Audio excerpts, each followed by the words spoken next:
Sir మీకు అంటే మీరు చేసిన సినిమాలు కావచ్చు, ఇప్పుడు లక్కీ భాస్కర్ అవ్వచ్చు, యానిమల్ అవ్వచ్చు, హిట్ అవ్వచ్చు, ఎంతసేపు కనిపించారనే విషయం పక్కన పెడితే కనిపించినంతసేపు you grab the attention, sir that is your success అనిపిస్తుంది.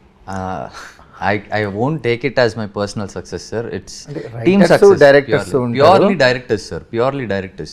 From hit director నుంచి సందీప్ రెడ్డి వంగ శైలేష్ గారు, సందీప్ రెడ్డి వంగ గారు అండ్ వెంకీ అట్లూరి గారు, అంటే వాళ్ళు నన్ను చూశారు సార్, వేరేగా చూశారు నన్ను. I think I'm blessed to be noticed by those directors. And currently ఇప్పుడు ఈ నగరానికి ఏమైంది ఈజ్ ఆల్సో హ్యాపెనింగ్. వీళ్ళందరి మధ్యలో బాల సతీష్ అని ఆయన కూడా నోటీస్ చేశాడు. నీట్ షేవ్లో ఉన్నప్పుడు ఇది ఇమాజిన్ చేసుకున్నాడు ఆయన. ఈ గడ్డం మీసంతో బాగుంటావు నువ్వు అని ఇమాజిన్ చేసుకున్న మొట్టమొదటి వ్యక్తి నా జీవితంలో ఆయనే. నేనే నమ్మలేదు సార్ దట్ ఏంటి ఈ గడ్డం మీసంలో ఉంటే బాగుంటామా, సెట్ అవుతామా, అవసరమా అని కూడా అడిగితే కొంచెం ఓ 2 నెలలు గ్యాప్ ఇస్తే పెంచుకుని వెళ్ళిన తర్వాత నాకు కూడా ఫీల్ వచ్చింది, okay you know what, I think I can carry అని.